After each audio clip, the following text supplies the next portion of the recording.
भाइयों और बहनों, क्या आपने कभी सोचा है कि हम जो भी काम करते हैं उसका हिसाब आखिर कैसे चुकाना पड़ता है? क्यों किसी का जीवन सुखमय होता है और कोई जन्मजन्मांतर तक दुख भोगता है? यह सब हमारे कर्मों का खेल है। आज की इस वाणी में हम समझेंगे कि कर्मों का हिसाब कैसे बनता है, कैसे चुकता होता है और क्यों कोई भी इससे बच नहीं सकता। भाग एक, कर्मों का रहस्य। धर्म ग्रंथों में कहा गया है, जैसा करोगे वैसा भरोगे। कर्म तीन प्रकार के होते हैं। एक, संचित कर्म, जो जन्म जन्मांतर से हमारे खाते में जमा होते चले आ रहे हैं। दो, प्रारब्ध कर्म, जो वर्तमान जन्म में फल देने आते हैं। तीन, क्रियमाण कर्म, जो हम अभी कर रहे हैं और आगे फल देंगे। हर कर्म का हिसाब एक सूक्ष्म खाते में लिखा जाता है। जिस प्रकार बैंक में हर लेन देन दर्ज होता है, उसी तरह ब्रह्मांड का लेखा जोखा कभी गलती नहीं करता।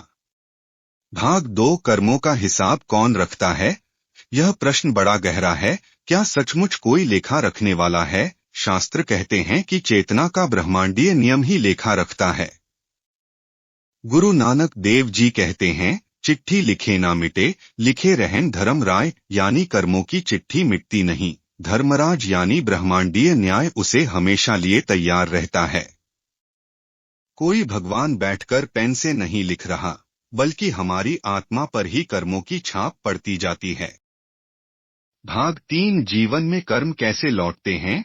अब सवाल है कि कर्म लौटते कैसे हैं। यहाँ एक सरल उदाहरण लें। अगर आप खेत में गेहूं बोओगे तो आम उगने की उम्मीद नहीं कर सकते।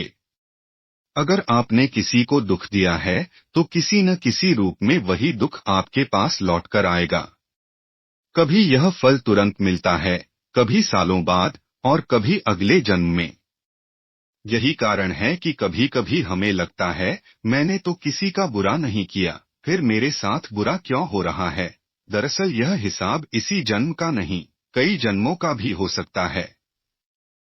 भाग चार, कहानी सुनाने लायक किस्सा। सुनो एक कहानी। एक गांव में एक व्यापारी था। उसने अपने नौकर से छल किया, उसका पैसा दबा लिया और उसे अपमानित कर भगा दिया। नौकर ने दुख झेला, पर व्यापारी ऐश करता रहा।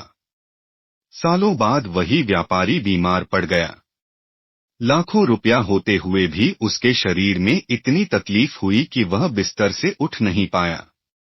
डॉक्टर, दवा, इलाज सब नाकाम। एक दिन उसके बेटे ने गांव में आए एक संत से पूछा, गुरुदेव, हमारे पिता इतने कष्ट क्यों भोग रहे हैं। संत ने कहा, यह वही हिसाब है जो कई वर्ष पहले उसने अपने नौकर के साथ किया था। नौकर का दर्द उसकी आत्मा पर लिखा रह गया। अब वही दर्द लौटकर व्यापारी के जीवन में बीमारी के रूप में आ रहा है। यानी कर्म कभी खोते नहीं, बस रूप बदलकर सामने आ जाते हैं। भाग पांच, क्या कोई कर्म मिट सकता है। यह प्रश्न हर किसी के मन में उठता है। क्या कर्म का फल भोगना ही पड़ता है? उत्तर है हाँ, कर्म का फल अवश्य भोगना पड़ता है।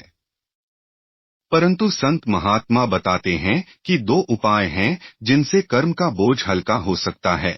एक, सच्चा प्रायश्चित्त, जब इंसान दिल से अपनी गलती मान ले और सुधार की राह पकड़ ले तो कर्मों की तीव्रता घट जाती है। दो, भक्ति और नामस्मरण, गुरुमुख होकर जब मनुष्य ईश्वर के नाम में लग जाता है तो कर्मों की जंजीर ढीली होने लगती है। जैसे सूरज निकलते ही अंधकार मिट जाता है, वैसे ही आत्मिक प्रकाश मिलने पर पुराने कर्मों का प्रभाव कम हो जाता है।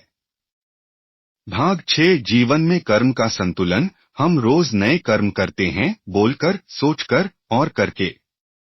याद रखो, सिर्फ कर्म ही नहीं, मन की भावना भी गिनी जाती है। अगर आप किसी को देखकर भीतर से बुरा सोचते हैं तो भी उसका असर आपके जीवन में पड़ता है। अगर आप किसी की मदद नहीं कर सकते लेकिन मन से शुभ भाव रखते हैं तो वह भी पुण्य के खाते में जुड़ता है। इसलिए संत कहते हैं, मन बदलो तो जीवन बदल जाएगा। भाग 7, कर्म का हिसाब कैसे चुकाएं। प्रैक्टिकल उपाय। एक, सकारात्मक सोच रखो, हर स्थिति में भगवान का शुक्र मानो। 2 क्षमा मांगो और क्षमा दो, जिसको भी ठेस पहुंचाई है दिल से माफी मांग लो। 3 सेवा और दान करो, बिना अपेक्षा के किसी की मदद करने से पुराने कर्मों का बोझ हल्का होता है। 4 संतों का संग करो, संगति जैसी होगी वैसा मन बनेगा और वैसे ही कर्म होंगे। 5 ध्यान और भक्ति, हर दिन थोड़ा समय ईश्वर के नाम में बिताओ। भाइयों और बहनों, हम सब अपने अपने कर्मों का हिसाब चुका रहे हैं। कभी सुख मिलता है तो कभी दुख, पर याद रखो यह दुनिया कोई सजा की जगह नहीं बल्कि सीखने की जगह है। अगर हम जागरूक होकर अच्छे कर्म करेंगे तो कल का हिसाब भी सुगम होगा। संत कबीर कहते हैं, कबीरा ऐसा करी चलो जैसा करी तराश, तुलसी पत्ते सी बारीक दुनिया का है सास। यानी इतने सावधान होकर चलो कि जैसे तराजू पर तुलसी का पत्ता भी फर्क डाल देता है, वैसे ही हर छोटा कर्म हमारे जीवन का हिसाब बदल देता है।